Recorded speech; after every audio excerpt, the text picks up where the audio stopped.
podcast yang sangat bagus sekali yang Bang Alsimo angkat ini, karena saya kira ini membuka mata bagi Reza dan juga bagi timnya itu. Gitu. Hai. Salam Ute. Oke, semua kalian dalam keadaan sehat-sehat. Harapannya begitu, dan gue juga sedang sehat. Well, gue tuh kali ini ada kedatangan lagi tamu sahabat yang sangat luar biasa. Dan kebetulan gue belajar banyak, karena kebetulan beliau juga seorang pendidik juga, dosen, terus juga pengamat politik juga, terus juga mempunyai lembaga analisa politik Indonesia, LAPI. Jadi ini dia, Bang Maximus Ramses Lalongkoe. Halo Bang. Halo Bang. Di sana terpisah jarak waktu. Maximus. Dia nge-freeze nih. Dia nge-freeze kah? Kok nggak ada nih suara? Halo Bang Maximus. Kenapa gambarnya berhenti? Halo Bang Alsimo. Waduh, abang gambarnya berhenti nih Bang. Penjagalan di tengah jalan ini ya. Oh, ini hanya karena persahabatan, jadi saya harus menerima penjagalan di tengah jalan ini.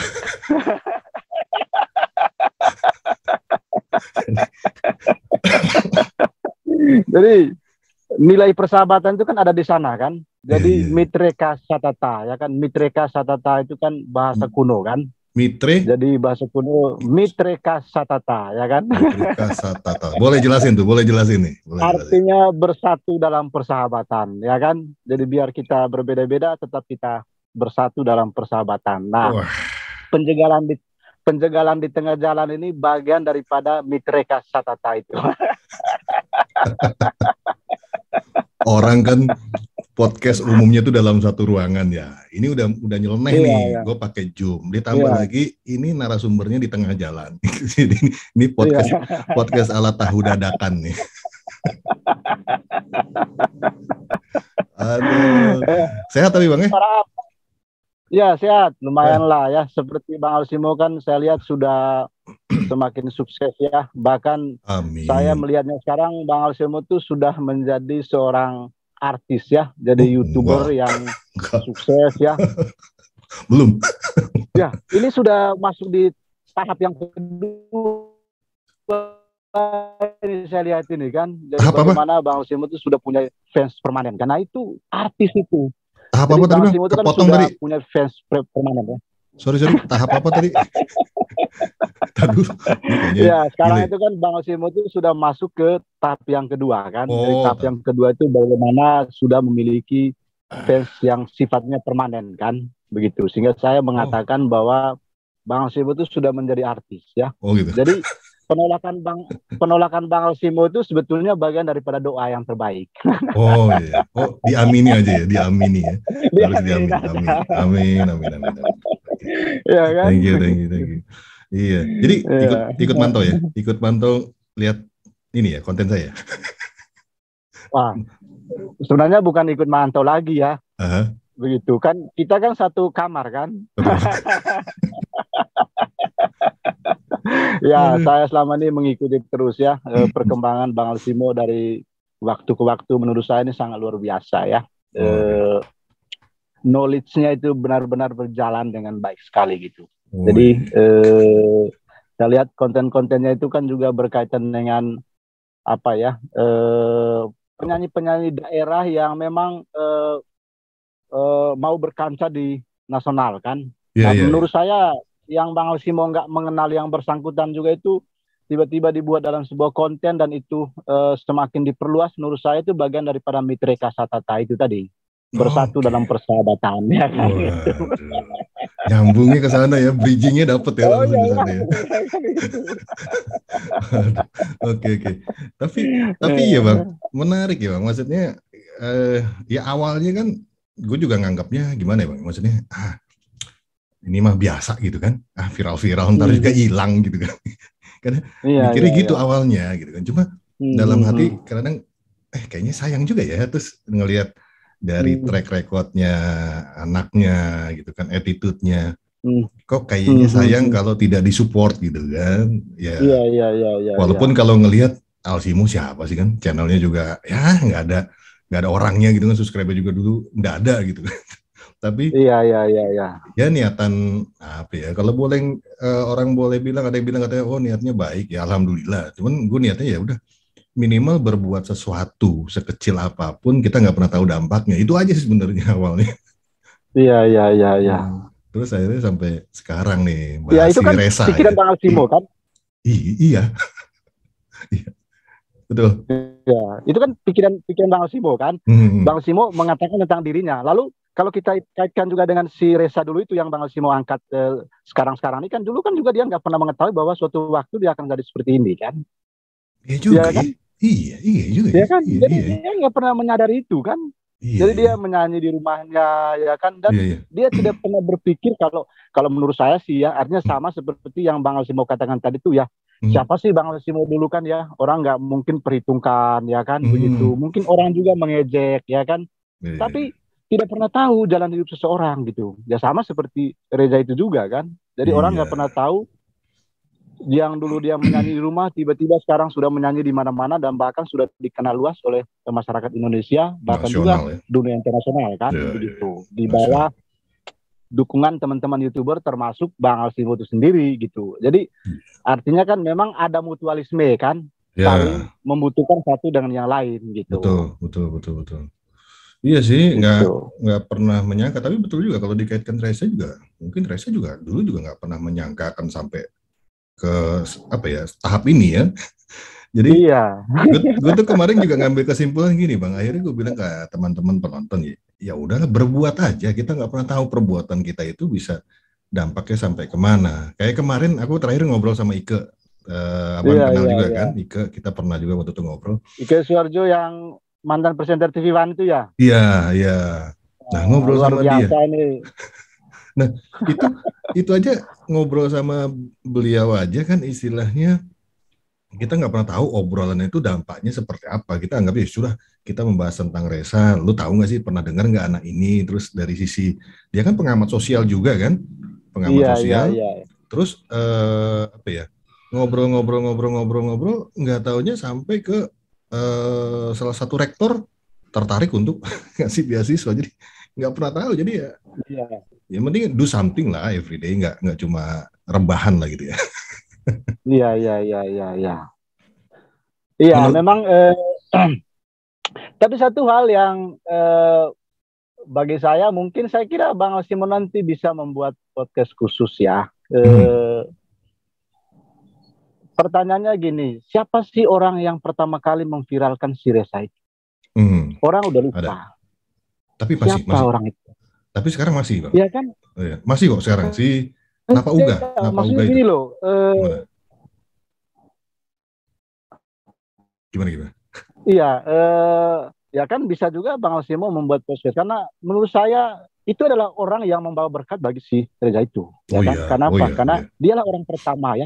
Orang pertama yang menyebarluaskan berita itu sampai dengan diketahui oleh semua masyarakat. Kan kalau istilah sekarang itu kan bagaimana berbasis pada media sosial ya, yang namanya tuh istilah teori long tail itu. Long tail itu ekor panjang ya. Jadi ketika saya men-share ke Bang Alsimo, saya nggak tahu lagi Bang Alsimo akan share kemana. Betul. Mungkin share ke si A. Ketika orang si A itu men-share kemana, Bang Alsimo udah nggak tahu, saya pun juga nggak tahu. Dan itu dia semakin luas. Nah, long tail itu ekor panjang atau teori ekor panjang itu ya, semakin luas dia semakin besar gitu. Kita udah nggak tahu ekornya ada di mana. Nah, saya kira orang itu dululah yang memang perlu diberikan apresiasi khusus juga ya kan, begitu. Terlepas daripada perjuangan Reza sendiri gitu. Artinya kita tidak boleh melupakan bahwa ada tahapan-tahapan, ada step yang perlu dilalui oleh seseorang dalam hidupnya gitu. Ya bukan cuma Reza tapi kita juga kan, begitu. Betul. Contohnya saja Bang Alsimo kan nggak melupakan saya kan. Jadi kita sama-sama bangun satu ya, pokoknya kayak seperti itulah gitu. Saya juga nggak melupakan Bang Alsimo kan. Jadi kita Mitre Kasatata tadi itu. Mitre Kasatata. Oke. Oh iya, buat teman-teman Bang Ramses ini, Maximus Ramses Lalongkoe, beliau juga punya channel YouTube. namanya otak blank gitu kan, otak Wah, blank. itu channel nggak jelas ya. Tapi bintang tamunya pembahasan-pembahasannya juga luar biasa. Bagi yang menyukai kan, kalau bicara konten kan memang kita nggak bisa paksakan ya. Banyak variasi ya, silakan pilih mana jenis tontonan yang kalian suka. Karena beliau kan memang lebih ada pembahasan politik, kebangsaan, dan banyak hal-hal yang mengangkat masalah nilai-nilai kebangsaan kalau Bang Ramses ini. Iya. Kita waktu itu pernah ngobrol sama apa ya, mantan ketua DPR ya, Pak. Iya, Pak Marzuki Ali ya. Marzuki Ali. Mantan ketua DPR ya. Waktu itu Bang Simo juga menjadi host di channel saya ya. Dan memang teman-teman semua memang Bang Simo itu sering menjadi host di channel saya gitu. Karena memang saya melihatnya dari banyak orang yang saya temui di kalangan teman-teman YouTuber itu, saya tidak menganggap bahwa yang lain itu nggak bisa, tapi yang memiliki keklikan dengan saya itu ya justru Bang Alsimo itu, nyambung aja gitu. Jadi makanya setiap kali acara saya yang mengundang para politisi ya, mantan pembesar-pembesar di Indonesia juga itu, saya selalu menghadirkan beliau sebagai host di channel saya gitu. Jadi memang persahabatan ini memang tidak pernah berakhir ya. Oh, baik. Kolaborasi terus, apalagi kalau narasumbernya Ibu cantik. Saya berharap suatu waktu Bang Alsimo kalau udah nyampe ke tingkat yang paling tinggi ya jangan lupa saya gitu. Oh, insya Allah, amin, insya Allah. Dah lah. Jangan kacang lupa kulitnya walaupun kacangnya udah tua ya. Udah tua. Tua kan suka pelupa tuh. Itu kacang umurnya berapa itu dia bisa lupa sama kulitnya. Kulitnya sendiri yang mau kelupas Bang. Iya, udah saking tuanya itu. Kena. Iya, jadi masa salahkan kacang ya kan? Iya. Kulitnya sendiri yang mau kelupas sendiri itu. Melepaskan diri ya. Saya nggak setuju itu peribahasa Bang Simo, karena gitu ya? Kulitnya sendiri yang mau hilang sendiri kan. Dia melepaskan diri kan? Dia melepaskan diri. Iya, dia melepaskan diri dari kacang itu gitu kan. Oke. Ya, kalau ngobrol sama Bang Ramses ini, beliau ini kan dosen juga dan orang filsafat gitu. Banyak teori-teori yang sering gue dapat tadi, long tail gitu kan. Kalau orang umum mungkin kenalnya ini Bang. Kalau gue tuh sering menggunakan istilah rangkaian gerbong kereta api. Jadi kalau permasalahan tuh, waduh panjang tuh rangkaian gerbong kereta api. Iya. Makanya dalam membuat bertindak sesuatu, pikirkan gitu. Sampai baru putuskan. Ya, seperti konten Bang Alsimo yang terakhir itu kan, Bang Alsimo kan nggak tahu siapa yang men-share orang terakhir. Iya kan? Nggak tahu kan? Iya kan? Nggak tahu. Nah, itulah istilah long tail tadi itu, ekor panjang itu. Kita nggak pernah tahu lagi. Saya tuh ini Bang, saya tuh nggak punya Facebook ya. Maksudnya nggak punya Facebook, tapi nggak aktif gitu kan. Dan saya tuh dulu tuh malu juga untuk nge-share gitu kan, nge-share karena saya belum pede gitu. Saya punya konten, takutnya dibaca sama ya teman-teman yang ya sejawat lah gitu kan, yang atau udah pokoknya itulah. Jadi nggak pede gitu kan, nggak pede. Tapi ketika saya buka video saya tuh kadang-kadang saya suka lihat tuh, loh kok ada Facebook like sekian, berarti kan ada yang meneruskan nih kan, ada yang meneruskan. Iya. Jadi ya. Tapi bahasa kurang pede itu saya kurang setuju sebetulnya Bang Simo. Sebenarnya itu bahasa yang sangat merendahkan diri itu. Menurut saya Bang Simo tahu tentang kekuatannya. Tahu tentang gimana Mas? Sorry. Tadi agak terdistorsi. Kadang-kadang kita itu kan nggak mengenal diri sendiri ya. Jadi ada namanya teori Windows Johari itu. Kadang-kadang kita itu tidak mengenal diri sendiri ya kan. Windows Johari. Ya, tidak mengenal diri sendiri.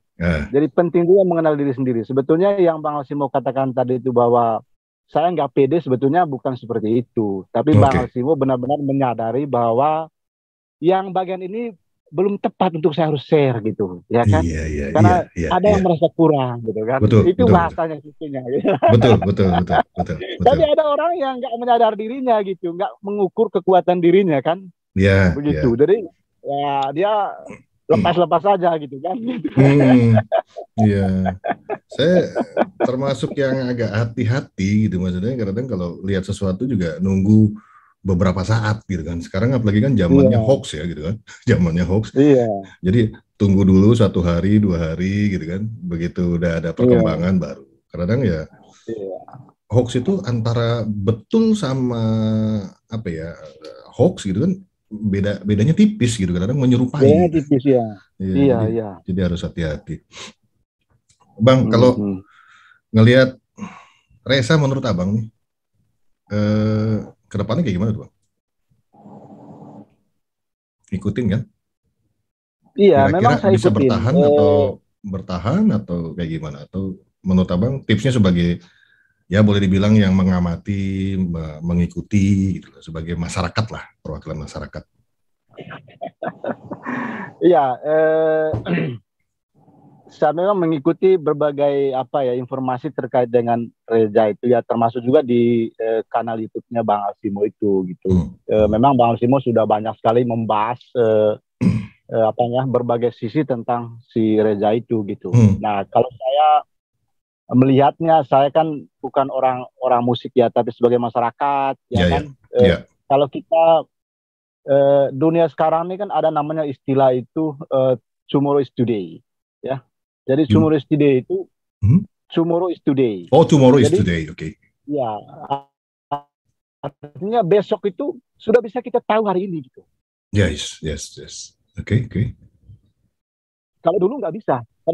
Jadi sekarang itu besok itu sudah bisa kita tahu hari ini. Makanya ada istilah tomorrow is today. Jadi kalau kita kaitkan tadi memang dengan Reza itu, menurut saya kira berpotensi untuk menjadi seorang penyanyi besar, iya, ya kan? Ya. Berpotensi untuk menjadi seorang penyanyi besar, iya. Tapi juga bisa juga tidak gitu, ya kan? Tergantung bagaimana Reza sendiri dan juga timnya itu bagaimana ini di-manage secara baik gitu, sehingga dia jangan hanya menjadi fenomenal sesaat gitu. Karena saya tidak membandingkan sebetulnya ya, tapi coba mengambil satu pengalaman ya, suatu pengalaman dari kasusnya si Norman Kamaru ya. Saya kira Bang Alsimo mungkin kenal Norman Kamaru. Dulu dia seorang anggota Brimob di Sulawesi Selatan kalau saya nggak salah ya. Bahkan sampai dia berhenti mengundurkan diri menjadi seorang anggota Polri, itu sebuah keputusan yang menurut saya keputusan sangat luar biasa ya, sampai dia tidak mengetahui kira-kira bagaimana dia ke depannya gitu. Dan ternyata akhirnya dia redup dengan sendirinya, padahal waktu itu kan sudah banyak sekali musisi-musisi besar juga yang dukung ya. Artinya kita berharap bahwa peristiwa yang terjadi pada Norman Kamaru itu, atau mungkin juga ada orang lain juga yang mengalami situasi yang sama, tidak terjadi pada Reza gitu. Pelajarannya ya, berarti ngambil pelajarannya. Saya kira ini pelajarannya kan. Artinya kita bisa melihat bagaimana apa yang terjadi besok gitu, kita bisa bawanya ke hari ini gitu. Oke. Ya kan? Oke. Menarik tuh Bang. Jadi memang atau boleh dibilang gini Bang. Dunia nyanyi itu bukan cuma nyanyi gitu. Ada isu-isu lain yang harus dipelajari, ada permasalahan-permasalahan lain yang harus dipelajari. Contohnya tadi Abang menyebutkan dengan manajemen, gitu kan? Orang bisa nyanyi tapi tanpa ada manajemen yang kuat, tanpa ada manajemen yang benar-benar mempunyai pengalaman dan mengerti dunia industri musik, orang ini tidak akan bisa menjadi penyanyi yang besar. Dia hanya bisa nyanyi saja, gitu kan? Ya di situ saja gitu kan. Mungkin itu ya. Iya, betul ya. Karena begini, bicara tentang menyanyi juga itu kan bicara tentang penyanyi, bicara tentang dunia industri musik juga itu kan juga tidak terlepas dari namanya dunia perpolitikan ya. Kalau Dennis salah satu ahli itu Dennis Miguel ya. Dennis Miguel itu dia menggambarkan dia buat lingkaran ya, dia buat lingkaran seperti cincin dia. Jadi ada state, ada negara ya, state atau negara, ada civil society, terus ada pers di situ ya. Ada kekuatan media gitu di situ. Nah, ya ini dia bentuk gambar cincin tapi saling terkait gitu. Artinya industri-industri musik seperti tadi termasuk juga para penyanyi itu bagian daripada civil society gitu. Artinya memang ini tidak terlepas dari kepentingan politik juga, sehingga dia tidak bisa berdiri sendiri. Nah, artinya kalau katakanlah seorang penyanyi seperti Reza misalnya dan juga tim manajemennya tidak mampu mengelola secara baik gitu, ya kan, ya bisa saja dia akan mengalami nasib seperti Norman Kamaru. Kan seperti itu, kan bisa saja terjadi kan. Tapi kan kita tidak berharap demikian kan. Yang kita harap ini kan bahwa dia menjadi penyanyi seperti yang sekarang ini gitu kan, bahwa dia bahkan semakin hari dia semakin baik ya kan, semakin bagus ya kan, bahkan bisa mendatangkan nilai ekonomi bagi dia gitu kan. Karena apa? Karena kita ini kan juga berbicara tentang ekonomi politik kan, begitu. Ekonomi politik ya termasuk ekonomi politik di bidang industri media atau industri musik gitu. Nah, itu yang saya lihat gitu. Jadi seperti yang saya katakan tadi Bang Alsimo, ya kalau kita lihat ke depannya, ya bisa saja dia menjadi penyanyi besar di Indonesia gitu kan. Kalau dia mampu mempertahankan dan itu dikelola secara baik gitu oleh tim manajemennya. Tapi juga bisa redup gitu. Seperti yang terjadi pada penyanyi-penyanyi lainnya yang sebelumnya sangat fenomenal, bahkan mengambil keputusan yang sangat ekstrim sekali keluar dari pekerjaannya, tapi ternyata hilang seketika gitu kan. Nah itu bisa berbahaya kan. Betul. Ya nangkap sih, maksud mungkin gini ya, mungkin buat teman-teman mengartikannya politik yang dimaksud Bang Ramses adalah politik itu kan sebenarnya adalah sebuah seni ya, seni untuk apa ya, seni untuk mencapai sesuatu gitu kan, untuk mencapai sesuatu. Jadi seni, jadi bukan politik yang partai atau itu bukan, tapi bukan. Tapi berpolitik adalah suatu seni untuk mencapai sesuatu ya,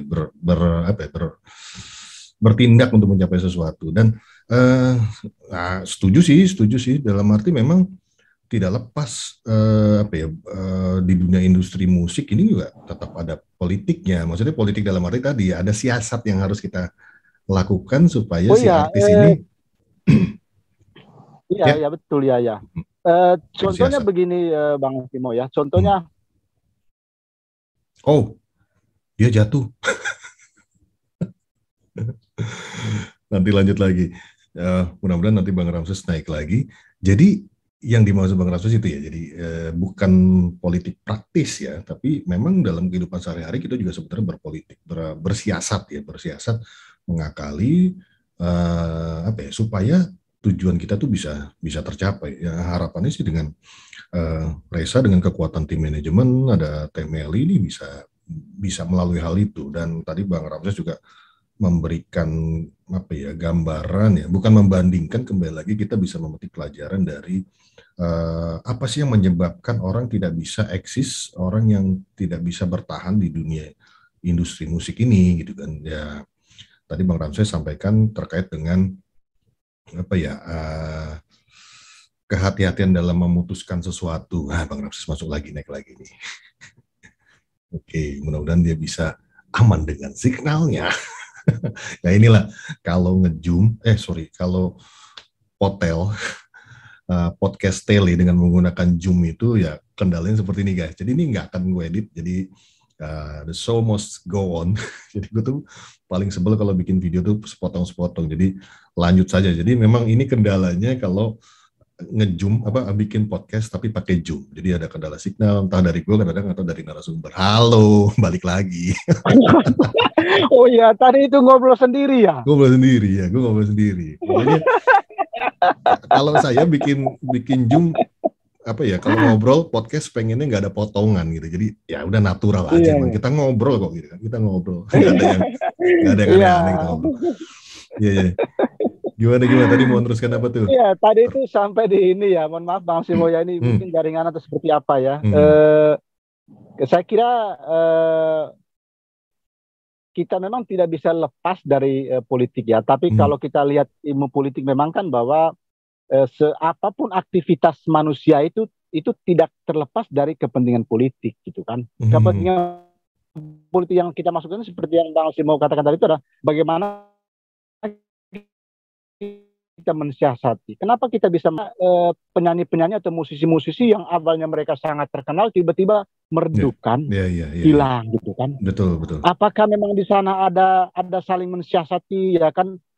saling menenggelamkan satu dengan yang lain atau seperti apa, kita kan nggak tahu. Tapi kan kita bisa menganalisa kan begitu. Sebagai masyarakat kan wajar kalau kita menganalisa kan kenapa yang ini menonjol, yang ini udah enggak, yang dulu menonjol sekarang udah enggak. Ya bisa saja kan mereka saling sikut menyikut satu dengan yang lain kan begitu. Bisa saja terjadi kan. Apalagi misalnya para penyanyi pendatang baru gitu kan. Jadi mereka bisa saja bersaing dengan orang-orang yang sangat populer kan begitu. Artinya bisa saja ada saling mensiasati satu dengan yang lain di sana gitu. Betul. Ya. Begitu. Dan salah satu sarana untuk memperkenalkan teman-teman penyanyi atau musisi ini kan, dan itu sudah banyak sekali jurnal-jurnal ilmiah yang melakukan penelitian itu adalah terkait dengan bagaimana ekonomi politik industri media. Ya, industri media. Industri media. Dan itu banyak sekali jurnal-jurnal yang membahas tentang itu, Bang Simo. Jadi media bisa saja dia menenggelamkan satu artis dengan artis yang lain gitu. Iya, kan? Iya. Dia nggak memunculkan, ya kan? Kayak jangankan itu deh, Bang Simo. Kita aja misalnya di YouTube kan, misalnya gini loh, ada orang yang dia pilih, ada yang enggak kan gitu. Lalu nanti yang lain merasa, wah, kenapa dipilih dia gitu kan? Kenapa saya gitu kan? Kenapa pilih Bang Alsi mau jadi hostnya Bang Ramses? Saya nggak mengatakan demikian ya. Tapi ini kita ngomong real ya. Nah itu tadi masuk dalam dunia ekonomi politik industri media. Iya. Dan itu bukan ngarang-ngarang ya. Itu hasil penelitian ilmiah gitu. Betul. Ada jurnal-jurnal internasional yang membahas tentang itu gitu. Jadi bagaimana media mengkapitalisasi ya. Kira-kira mana saja yang harus dinaikkan, mana yang tidak gitu. Betul, ya kan? betul. Ya, jadi saya kira hal seperti itu juga bisa terjadi pada penyanyi-penyanyi pendatang baru gitu kan. Bisa banget Bang. Itu selain politik ekonomi, dan ya kita udah tahu bahwa musik itu bukan hanya suatu kegiatan yang isinya cuma nyanyi dari panggung ke panggung, nyanyi, bukan, tapi di situ ada industri musik gitu kan, ada nilai materi, kan ada nilai materi. Bahkan mungkin untuk mengisi suatu event aja kita harus berkompetisi dengan artis lain kan, entah itu nanti misalkan kayak acara tahun baru Bang, betul. Acara tahun baru tuh kan harga biasanya kompetitif tuh kan, artis ada yang sekian gitu, mungkin berpolitiknya bersiasat dari nilai. Ya udah deh, kita turunkan harga, yang penting kita bisa naik misalkan, itu bisa saja terjadi kan, demi eksistensi kan, daripada nggak muncul kan, ya udah turun harga sedikit, yang penting gue masuk TV gitu kan. Iya, itu betul. Saya kira itu contoh yang sangat nyata sekali gitu, bahwa artinya politik itu kan tidak harus kita ini dalam perspektif yang lebih luas ya, politik dalam perspektif yang lebih luas, tidak sempit. Setuju. Ya kan, tidak sempit, tidak soal dukung-mendukung, nggak ada urusannya di sana gitu. Jadi, tapi dalam perspektif politik yang lebih luas gitu. Saya kira yang Bang Alsi mau katakan itu benar sekali gitu. Jadi bagaimana pertarungan harga di sana kan yang terjadi kan begitu. Jadi itu juga bagian daripada politik kan. Begitu. Karena apa? Ini berkaitan dengan materi Pak gitu. Betul. Karena ya kembali lagi orang berpolitik tadi setuju, ada tujuan kan, ada keinginan yang harus ada goals kan yang harus dicapai gitu kan. Pencapaian apa yang harus diberi. Karena ada juga beberapa yang seperti kayak penyanyi-penyanyi juga ada yang memutuskan untuk misalkan dia indie gitu kan. Dia produksi sendiri. Kayak ada saudara saya itu si Sandi Sondoro. Dia indie dia. Dia indie, dia tidak ikut label misalkan. Dia itu tadi menyiasati untuk bisa mendapatkan keuntungan yang lebih besar. Karena kalau indie kan semuanya ke dia kan. Cuma kan permasalahannya mungkin plus minusnya adalah dia tidak bisa menjangkau lebih luas pasarnya. Berbeda ketika berada di dalam label. Kayak Reza kan sudah ada label, ada Aquarius, musik Indo ya, Aquarius Musik Indo, dan itu kan besar. Jadi mungkin secara marketingnya itu jauh lebih luas dan itu bisa membantu memperkenalkan ya. Tapi kembali lagi, orang bisa berpindah-pindah kan, bersiasat untuk mendapatkan kepuasan atau kepentingan diri sendiri kan gitu. Saya kira kalau kita bisa kaitkan sedikit dengan teori Abraham Maslow kan ya, bahwa seru nih. Kalau udah teori gue seneng nih. Soal kebutuhan manusia kan. Jadi siapa sih yang nggak membutuhkan duit Bang Alsimo ya? Jadi saya kira kebutuhan yang paling dasar itu adalah kebutuhan makan minum itu, fisiologis ya, kebutuhan kata Maslow ya, kebutuhan fisiologis atau kebutuhan yang paling dasar itu adalah kebutuhan makan minum. Ya itu berkaitan dengan ekonomi gitu. Nah, kalau yang paling atas itu kan adalah kepentingannya dia udah punya segalanya gitu. Jadi dia nggak butuh lagi untuk kepentingan ekonomi dia, kepentingan perutnya, tapi lebih mengutamakan soal penghargaan kan, siapa sih yang memberikan penghargaan kepada yang bersangkutan kan begitu. Kenapa? Karena dia udah punya segalanya gitu. Artinya di antara kebutuhan-kebutuhan yang diklasifikasikan oleh si Abraham Maslow itu sebetulnya dalam dunia musik juga itu kan kita masih berpikir bahwa ya ini kan masih pada tataran kebutuhan ekonomi ya, kebutuhan bagaimana mencukupi kebutuhan gitu kan. Apalagi di masa pandemi seperti ini kan Bang Alsimo, siapa yang nggak butuh duit kan? Gitu. Iya. Nah, kalau kita kaitkan dengan itu artinya bahwa memang kita tidak bisa lepas pisahkan dari siasat mensiasati tadi itu gitu. Ya kan? Supaya apa? Supaya bisa mendatangkan duit gitu. Ya kan? Jadi kalau misalnya berpindah-pindah tadi itu menurut saya itu bukan persoalan apa, tapi soal penawaran saja kan begitu. Kalau penawaran di sini lebih bagus ya kenapa enggak kan diterima. Kalau di sini enggak lebih bagus ya dia pasti menolak kan begitu. Artinya kembali lagi kepada kepentingan ekonomi tadi itu ya kan, kepentingan fisiologis, kebutuhan dasar manusia itu gitu. Itu nggak bisa dilepas pisahkan gitu. Ya, apalagi kan? kita sudah mempunyai bargain power kan, misalkan sudah besar gitu kan, ya kita bisa nego dong, gue udah punya harga nih. Oh iya, gitu. Jadi kita bisa lebih mengendalikan. Tapi pada prinsipnya kan bahwa pertama kan kita harus memberi apresiasi atas suaranya Reza ya, suaranya kan bagus ya, itu jelas. Lalu yang berikutnya kita berharap bahwa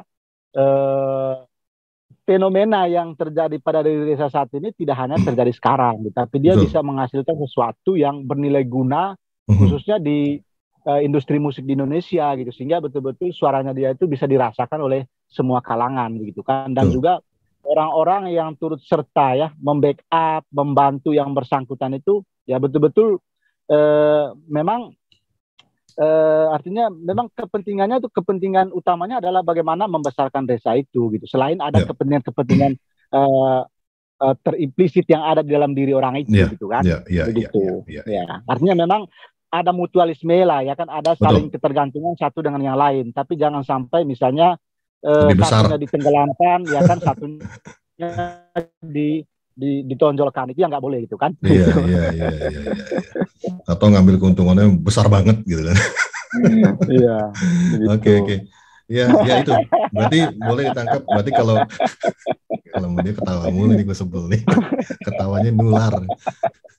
Oke. Terus berarti yang pertama itu kan berarti memang kita harus istilahnya kita sepakat dengan bahwa Reza memang punya skill, punya kemampuan, punya talent yang harus kita akui, dan dia bisa besar karena itu. Tapi untuk bisa lebih besar lagi tentunya dia butuh pendamping, yaitu manajemen kan gitu. Manajemen yang mampu tadi kalau boleh menggunakan istilahnya Bang Ramses ya, mampu berpolitik ekonomi tadi gitu kan, atau bisa menyiasati. Dan yang ketiga kebutuhan Reza tentunya nggak lepas dari istilahnya donatur kan gitu kan, yang kuat backup. Bicara musik ini, waduh duitnya gede Bang, untuk rekaman aja studio berapa tuh Bang? Sewa satu studio tuh kan. Iya, kalau studio kecil aja untuk artis untuk penyanyi kampungan itu ya bisa 20-an juta Bang Simo. Itu yang penyanyi kampungan ya. Yang di kampung, bukan di kampung ya. Bukan kampungan di kampung-kampung. Tapi kalau yang kelas-kelas seperti Reza itu kan ya pasti kan ingin suaranya kan bagus ya, nggak ada noise sekalipun di sana gitu kan. Maka pasti kan rekamannya itu kan pasti mahal ya gitu. Dan menurut saya yang sebelum saya lupa Bang Asimo, yang paling penting itu adalah Reza dan timnya itu harus tahu bahwa memang perjalanan hidup ini tidak mulus-mulus gitu. Harus siap. Apalagi dalam dunia musik ya, pasti terjadi persaingan satu dengan yang lain gitu. Dan ruang persaingan itulah yang digunakan oleh pihak lain misalnya untuk menenggelamkan kita gitu. Itu yang paling penting, dan itu mereka harus tahu mulai dari sekarang gitu, sehingga bisa mereka memprediksikan kira-kira apa yang terjadi ke depannya gitu. Ya kan, jangan sampai kan jangan sampai misalnya kita terlena dengan apa yang terjadi hari ini gitu. Betul. Tapi tidak pernah membaca, melihat, memprediksi kira-kira apa yang terjadi 5 sampai berapa puluh tahun ke depan gitu. Nah, itulah yang mereka harus tahu, bahwa memang terjadi siasat mensiasat ya, saling jatuh menjatuhkan di dalam dunia musik itu sendiri. Musik, gitu. Kayaknya dalam segala bidang ya Bang ya. Gue juga pernah ngobrol sih terkait dengan tadi yang Abang sampaikan itu di konten gue itu, karena melihatnya bahwa di segala bidang itu memang kita perlu mampu tadi membaca, tadi Abang bilang, atau kalau bahasa saya, karena saya memang suka memberikan teori terkait dengan risk assessment gitu kan, jadi harus bisa membaca risiko kan, menganalisa risiko apa sih ini larinya menjadi apa. Jadi memang perlu ada seorang asesor gitu kan, harus ada asesor di dalam timnya, tapi asesornya bukan melihat dari hal lain, tapi lebih melihat dari apakah misalkan ada event, apakah event ini menguntungkan atau malah merugikan dan lain sebagainya. Jadi keputusan-keputusan itu bisa dibaca jauh lebih dini ya sebelum mengambil sebuah keputusan besar. Tapi kalau boleh saya usulkan ya, saya usulkan ke Reza ya, saya mau Bang Simo menjadi asesornya itu gitu. Nah, itu lebih mantap. Tapi ngomong-ngomong Bang Simo itu, saya tuh penasaran dengan tulisan di belakang Bang Simo itu ya. Coba Bang Simo jelaskan deh. Yang mana tuh? Yang mana? Sebelah. Ada tulisan di belakang. Iya, di sebelah itu ya. Ada yang tulisan putih, itu. Yang putih apa yang putih ya, yang putih. Yang putih. In this life we got what we in this life we got what we believe. Jadi begini, di kehidupan ini kita bisa mendapatkan kalau kita percaya. Jadi gue mengaitkan waktu itu dengan keilmuan self belief gitu. Bahwa kalau kita percaya, kita bisa mendapatkan sesuatu yang kita inginkan. Karena gue berbicara dari manusia itu kan istilahnya punya pikiran kan. Nah, buah dari pikiran itu kan biasanya nantinya outputnya adalah sebuah perilaku, tindakan. Tindakan. Nah, tindakan menjadi perilaku. Lalu perilaku bisa berubah karena kebiasaan, akhirnya bisa menjadi sebuah karakter. Nah, karakter itulah yang akhirnya bisa menghasilkan kita punya karakter baik, ya kita akan dapat sesuatu hal yang baik. Jadi gue mengaitkan dengan keilmuan teori self belief di mana kepercayaan itu bisa mendatangkan apa yang kita inginkan, gitu. Harapan yang kita mau. Iya, saya kira itu kata-kata yang menarik ya, dan itu juga kan bisa kita kaitkan dengan situasi yang terjadi pada Reza sekarang ini kan. Iya, betul. Emang itu gue waktu itu di konten mana ya, gue bilang ini buat Reza nih. Kalau Reza punya kepercayaan, percaya deh, kamu akan mencapainya, bisa dapat kok gitu. Ya, tapi tentunya ya tadi dengan kalau dikaitkan lagi dengan Bang Ramses ya harus pintar berpolitik kan gitu kan, menyiasati. Iya, sebenarnya seperti yang kita katakan tadi ya, bukan politik yang terlalu keras itu ya, bukan. Kita bagaimana mengatur ya kan, strategi apa ya kan, manajemennya seperti apa ya kan, jangan sampai kan kita terlena dengan euforia yang ada, akhirnya kita nggak tahu apa yang terjadi ke depannya itu. Karena lagi-lagi seperti yang kita bahas tadi itu, bahwa sudah ada contoh nyata ya kan, contoh nyata terjadi pada Norman Kamaru yang sekarang hilang jejaknya kan begitu. Padahal dulu kan sudah ada rekaman dia kan, bahkan banyak sekali musisi besar yang membackup dia. Sekarang menjadi hilang. Kita tidak berharap bahwa kondisi itu terjadi pada Reza sendiri itu. Saya kira ini podcast yang sangat bagus sekali yang Bang Simo angkat ini, karena saya kira ini membuka mata bagi Reza dan juga bagi timnya itu gitu. Iya. Ya banyak contohnya Bang, banyak contohnya. Tadi selain Norman Kamaru ada siapa kemarin tuh Mang Oleh atau siapa tuh yang Odading gitu kan, yang udah didukung dengan sama pelawak semua, Sule segala macam. Tapi karena mungkin mismanagement, maksudnya dalam arti dia tidak dikelola dengan manajemen baik, tidak ada seorang asesor di sana bahwa mengatakan ini tidak boleh kamu lakukan, ini sekarang kamu di sini posisinya, itu mungkin tidak ada yang mengingatkan, akhirnya rubuh gitu kan, karena tidak ada kekuatan manajemen di sana gitu. Jadi memang penting ada manajemen yang bisa remind, karena kadang-kadang gini Bang, kalau misalkan kita terlalu euforia dengan apa yang kita miliki, itu juga berbahaya. Misalkan kayak sekarang saya punya subscriber meningkat gitu kan, terus saya langsung wah tenang, subscriber gue banyak. Akhirnya saya bisa juga lose kontrol gitu kan. Nah, saya harus sering ngobrol sama Bang Ramses kan gitu, biar otak agak sedikit sehat gitu kan. jangan Bang, jangan bikin ini, jangan ini. Karena kan kita butuh masukan dari luar. Podcast ini aja kan sudah bagian daripada politik kan. Jadi bagaimana Bang Simo mengendorse saya kan? Iya. Itu tidak secara langsung loh, itu politik sebetulnya. Politik. Saya terima endorse Bang kalau punya produk, kalau buat Abang gratis deh. Ya, yang penting Bang Simo sukses saja dulu lah ya kan. Amin. Ya, sukses saja dulu, kita berdoa sukses saja dulu ya kan. Saya kan bangga ya. Ketika ada teman dan sahabat yang sukses ya kan, itu sesuatu yang luar biasa gitu kan. Amin. Begitu. Dan kalau kita lihat juga Reza nanti sukses kan ya kan, kita bangga juga kan sebagai masyarakat Indonesia. Apalagi dia dari daerah, dari kampung sama seperti saya ya, yang dia tiba-tiba yang tidak pernah menyadari sebelumnya dia menjadi seperti sekarang ini kan begitu. From zero to hero Bang. Ya, from zero to hero. Oke. Aduh. Tapi ini ngomong from hero to zero. Oh iya. From zero to hero, jangan sampai kebalik ya. Jangan sampai kebalik. Jangan sampai kebalik. Aduh, thank you banget nih Bang Ramses. Mau saya jegal, dia tuh lagi mau pergi, entah mau kemana. Tadi saya telepon Bang, ada waktu nggak ngobrol-ngobrol, dia kangen.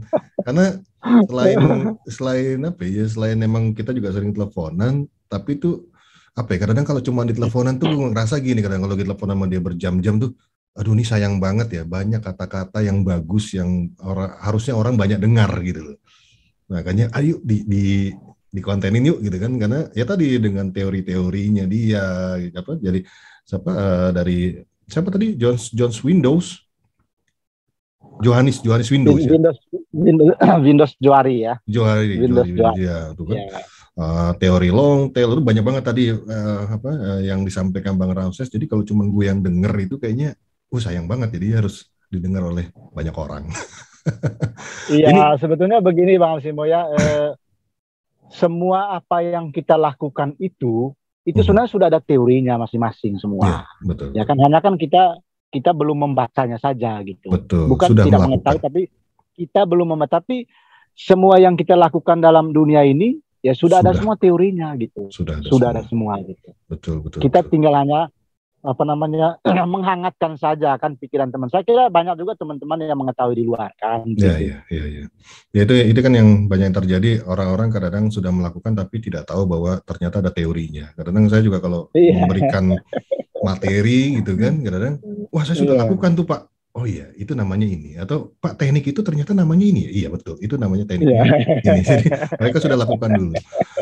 Well, menarik.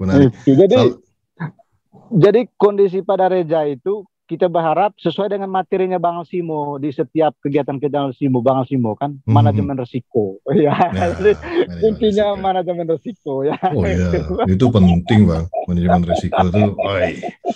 Yang dulunya cuma dipelajari oleh manajer-manajer risiko kan, perusahaan untuk skala bisnis kan, skala apa istilahnya enterprise gitu kan. Tapi sekarang dari semua bidang sekarang kita harus belajar tentang analisa risiko, tadi politik, tadi keamanan, tadi dagang gitu kan. Kita juga perlu membaca itu. Hingga saya mau pesan ke Reza. Boleh, sebagai penutup nih apa nih? Kalau mau lebih maju ya, silakan undang Bang Simo ya, face to face ya kan. Jadi membicarakan tentang manajemen risiko ya, karena materinya beliau itu sangat bagus sekali ya. Oke, thank you. Ya, masih banyak yang lebih hebat gitu kan, tapi kalau cuma ngobrol-ngobrol aja boleh. Oke. Ini Bang, gue thank you banget. Sorry banget nih, Bang Ramses saya jegat tengah jalan. Dia tuh udah keluar dari rumah. Ini sekarang katanya dia berhenti entah di tamannya kompleks siapa gitu kan. Dia harus melipir untuk ngobrol gitu. Padahal gue bilang nanti aja sore kalau udah di rumah. Udah nggak apa-apa. Saya berhenti banget ya. Thank you banget Bang Ramses. Buat waktunya. Ntar ngobrol-ngobrol lagi ya. Jangan kapok ya. Kita ngobrol-ngobrol lagi ya. Siap ya. Saya berharap Bang Simo juga semakin sukses ya, semakin maju. Amin. Meskipun kita belum pernah bertemu, tapi pertemuan melalui tatap maya ini kan bagian daripada memperkuat Mitra Kasatata ya. Gitu. Iya. Buat teman-teman kalau mau tahu, gue tuh belum pernah ketemu sama abang satu ini, tapi kita udah hampir mau 2 tahun tuh, sering teleponan, sering diskusi, sering apa ya, video call dan sebagainya gitu. Tapi belum pernah ketemu. Well, again, thank you Bang Ramses. Baik, Salam buat keluarga, semoga tetap sehat-sehat. Baik. Jaga kesehatan Bang. Ya, masih COVID. Oke, gitu. Kita menunggu Bang Alsimo di kampus ya, karena saya dengar informasinya dari Humas itu mau mengundang Bang Alsimo untuk memberikan materi apa gitu terkait dengan ber-YouTube ya. Luar biasa. Oke, thank you. Nanti berkabar kalau jadi nanti di universitas. Oke. Thank you Bang Ramses sekali lagi. Hati-hati di jalan. Salam ngeteh. Baik.